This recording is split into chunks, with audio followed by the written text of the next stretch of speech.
Hello friends, piece ಕಿಚನ್ಗೆ ತಮಗೆಲ್ಲರಿಗೂ ಸ್ವಾಗತ. ಇವತ್ತಿನ recipe street style panipuri. Panipuri ಅಂದರೆ ಯಾರಿಗೂ ಇಷ್ಟ ಇಲ್ಲ ಹೇಳ್ರಿ? ಮಕ್ಕಳಿಗೆ, ದೊಡ್ಡವ್ರಿಗೆ ಎಲ್ಲರಿಗೂ ಇಷ್ಟನೇ. ಆದರೆ ಇದನ್ನು ತಿನ್ನಕ್ಕೆ ಹೊರಗಡೆ ಹೋಗ್ಬೇಕಂತೇನಿಲ್ಲ. ಇವತ್ತು ಮೀಠಾ ಪಾನಿ, ತೀಖಾ ಚಟ್ನಿ ಎಲ್ಲನೂ ಮನೆಯೊಳಗೆ ಮಾಡಿ ಸಿಂಪಲ್ಲಾಗಿ ಪಾನಿಪುರಿನ ಹೆಂಗೆ ಮಾಡೋದು ಅಂಥೇಳಿ ನೋಡೋಣಂತ. ಭಾಳ ರುಚಿಯಾಗಿರ್ತೈತಿ. ಸೊ ಬರ್ರಿ ಹೆಂಗೆ ಮಾಡೋದು ಅಂಥೇಳಿ ನೋಡೋಣಂತ. ಮೊದಲಿಲ್ಲಿ ಮೀಠಾ ಪಾನಿ ಮಾಡೋಕ್ಕೆ ನಾನು ಒಂದು ನಿಂಬೆ ಹಣ್ಣಿನ ಗಾತ್ರದಷ್ಟು ಹುಣಸೆ ಹಣ್ಣು ತೊಗೊಂಡೇನಿ. ಅದನ್ನು ಬಿಸಿ ನೀರಿಗೆ ಹಾಕಿ ಒಂದು 4 ಖಜೂರ ಹಾಕ್ಕೊಂಡೇನಿ. ಖಜೂರ ಹಾಕೋದ್ರಿಂದ ಜಾಸ್ತಿ ತಿಕ್ಕನು ಗಟ್ಟಿನೂ ಆಗ್ತದೆ ಚಟ್ನಿ, ಮತ್ತು ಸ್ವೀಟೂ ಜಾಸ್ತಿ ಆಗ್ತೈತಿ. ಇದನ್ನು ಒಂದು 10 ನಿಮಿಷ ಕುದಿಸ್ಬೇಕು, ಸಾಫ್ಟ್ ಆಗೋ ಮಟ್ಟ. ಒಂದು 10 ನಿಮಿಷ ಕುದ್ಮೇಲೆ ಇದನ್ನು ತಣ್ಣಗಾಗಿ ಬಿಟ್ಬಿಡೋಣಂತ. ಗ್ಯಾಸ್ ಆಫ್ ಮಾಡಿ ಅಲ್ಲಿ ಮಟ್ಟ ನಾವು ತೀಖಾ ಚಟ್ನಿ ಮಾಡ್ಕೊಳ್ಳೋಣಂತ. ಮಿಕ್ಸಿ ಜಾರಿಗೆ ಒಂದು ಸ್ವಲ್ಪ ಪುದೀನ ಮತ್ತು ಒಂದು ಸ್ವಲ್ಪ ಕೊತ್ತಂಬರಿ, ಖಾರಕ್ಕೆ ಒಂದು 4ರಿಂದ 5 ಹಸಿಮೆಣಸಿನ್ಕಾಯಿ, ಸ್ವಲ್ಪ ಹಸಿ ಶುಂಠಿ, ಒಂದು 4 ಬೆಳ್ಳುಳ್ಳಿ ಹೆಸರು, ರುಚಿಗೆ ಒಂದು ಸ್ವಲ್ಪ ಉಪ್ಪು, 1 ಟೀ ಸ್ಪೂನಷ್ಟು ನಿಂಬೆಹಣ್ಣಿನ ರಸ ಮತ್ತು ಒಂದು ಸ್ವಲ್ಪ ನೀರು ಹಾಕಿ ಇದನ್ನು ಪೂರ್ತಿ ಸಣ್ಣಗೆ ರುಬ್ಕೊಳ್ಳಂತೆ. ಭಾಳ ನೀರು ಮಾಡೋದು ಬೇಡ, ಸ್ವಲ್ಪ ಗಟ್ಟಿನೇ ಇರಬೇಕಿದೆ. ಈ ರೀತಿ ರುಬ್ಬಿ ನಾನು ಒಂದು ಬಟ್ಲಿಗೆ ತೆಗೆದಿಟ್ಕೊಂಡೇನಿ. ಈಗಿದೆ ಕುದಿಸಿ ಇಟ್ಕೊಂಡಿರುವಂಥ ಹುಣಸೆಹಣ್ಣು ತಣ್ಣಗಾಗೈತಿ. ಈಗ ಇದನ್ನು ಒಂದು ಸೋಸೋ ಜಾಳ್ಗಿಗೆ ಹಾಕಿ ಈ ರೀತಿ ಚಲೋ ತಂಗಿ ಕಿವುಚಿ ಇದರದ್ದು ರಸ ಎಲ್ಲ ತೆಗೆದಿಟ್ಕೋತೇನೆ. ಖಜೂರ ಹಾಕೋದ್ರಿಂದ ಮೀಠಾ ಪಾನಿ ಸ್ವಲ್ಪ ಗಟ್ಟಿ ಆಗ್ತೈತಿ ಮತ್ತು ಟೇಸ್ಟೂ ಚಲೋ ಬರ್ತೈತಿ. ಅದಕ್ಕೆ ನಾನು ಸ್ವಲ್ಪ ಖಜೂರ ಹಾಕ್ಕೊಂಡೇನಿ. ಈ ರೀತಿ ಚಲೋ ತಂಗಿ ಕಿವುಚಿದ್ರೆ ಅದರೊಳಗಿಂದ ಗಟ್ಟಿ ರಸ ಎಲ್ಲ ಚಲೋ ತಂಗಿ ಹೊರಗೆ ಬರ್ತೈತಿ. ಈಗ ಇದನ್ನು ನೋಡಿರಿ, ಇದು ವೇಸ್ಟ್ ಇರ್ತೈತಲ್ಲ ಅದನ್ನೆಲ್ಲ ತೆಗೆದುಬಿಡೋಣಂತೆ. ಈ ರೀತಿ ಮೀಠಾ ಪಾನಿ ಮಾಡಿ ನಾವು ಫ್ರಿಜ್ನಾಗ ಇಟ್ಕೊಂಡು ಯಾವಾಗ ಬೇಕಾದರೂ ಯೂಸ್ ಮಾಡ್ಬೋದು. ಇದನ್ನು ಮತ್ತೆ ಕುದಿಯೋಕೆ ಇಟ್ಕೊಂಡೇನಿ. ಇದಕ್ಕೆ ಮತ್ತೆ 1 ಲೋಟದಷ್ಟು ನೀರು ಹಾಕ್ಕೊಂಡೆ. ಆಮೇಲೆ ಇದಕ್ಕೆ ನಮ್ಗೆ ರುಚಿಗೆ ಎಷ್ಟು ಬೇಕೋ ಅಷ್ಟು ಬೆಲ್ಲ ಹಾಕ್ಕೊಳಕತ್ತೇನೆ. ಆಮೇಲೆ 1 ಟೀ ಸ್ಪೂನ್ ಖಾರದ ಪುಡಿ, 1 ಟೀ ಸ್ಪೂನ್ ಧನಿಯಾ ಪುಡಿ, 1 ಟೀ ಸ್ಪೂನ್ ಜೀರಿಗೆ ಪುಡಿ, ರುಚಿಗೆ ಒಂದು ಸ್ವಲ್ಪ ಉಪ್ಪು ಮತ್ತು ಒಂದು ಅರ್ಧ ಟೀ ಸ್ಪೂನ್ ಬ್ಲ್ಯಾಕ್ ಸಾಲ್ಟ್ ಹಾಕ್ಕೊಂಡೇನಿ. ಹಾಕ್ಕೊಂಡು ಇದನ್ನು ಮಿಕ್ಸ್ ಮಾಡಿ ಇದು ಒಂದು ಕುದಿ ಬರೋ ಮಟ್ಟ ಮತ್ತು ಬೆಲ್ಲ ಕರಗೋ ಮಟ್ಟ ಇದನ್ನ ಸ್ವಲ್ಪ ಚಲೋ ತಂಗೆ ಕುದಿಸ್ಬೇಕು.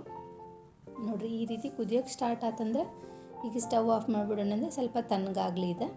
ಈಗ ಒಂದು ಮಿಕ್ಸಿಂಗ್ ಬೌಲ್ ತೊಗೊಂಡು ಈಗ ಮೀಠಾ ಪಾನಿ ನೋಡಿರಿ ತಣ್ಣಗಾಗೈತಿ. ಇದನ್ನು ಮತ್ತೆ ನಾನು ಸೋಸಿ ತೊಗೋತೇನೆ, ಯಾಕಂದರೆ ಮಸಾಲೆ ಎಲ್ಲ ಹಾಕಿರ್ತೀವಲ್ಲ ಅದೆಲ್ಲ ತೆಗೆದುಬಿಡೋಣಂತೆ. ಆಮೇಲೆ ಇದಕ್ಕೆ ಇನ್ನೂ 1 ಲೋಟ ನೀರು ಹಾಕೋತೇನೆ. ಸ್ವಲ್ಪ ಗಟ್ಟಿ ಇರಬಾರ್ದಲ್ಲ, ತೆಳ್ಳಗೆ ಇರಬೇಕು ನೀರು. ಆಮೇಲೆ ರುಚಿಗೆ ಸ್ವಲ್ಪ ಉಪ್ಪು, ಒಂದು ಅರ್ಧ ಟೀ ಸ್ಪೂನ್ ಬ್ಲ್ಯಾಕ್ ಸಾಲ್ಟ್, ಒಂದು ಸ್ವಲ್ಪ ಚಾಟ್ ಮಸಾಲ ಮತ್ತು ಸ್ವಲ್ಪ ಚಿಲ್ಲಿ ಫ್ಲೇಕ್ಸ್. ಆಮೇಲೆ ನಾನು ಪಾನಿಪುರಿ ಮಸಾಲ ನನ್ನ ಕಡೆ ರೆಡಿ ಇತ್ತು ಮಾಡಿದ್ದು, ಅದನ್ನು ಹಾಕ್ಕೊಂಡೇನಿ. ಮತ್ತು ನಾವು ತೀಖಾ ಚಟ್ನಿ ಏನು ಮಾಡಿರ್ತಲ್ಲ ಅದನ್ನು 1 ಟೇಬಲ್ ಸ್ಪೂನಷ್ಟು ಹಾಕೋತೇನೆ. ಭಾಳ ಹಾಕೋಬಾರ್ದು, ರುಚಿ ನೋಡಿ ಬೇಕಂದ್ರೆ ಹಾಕೋಬೋದು. ನಾವು 1 ಟೇಬಲ್ ಸ್ಪೂನಷ್ಟು ಹಾಕ್ಕೊಂಡೇನಿ.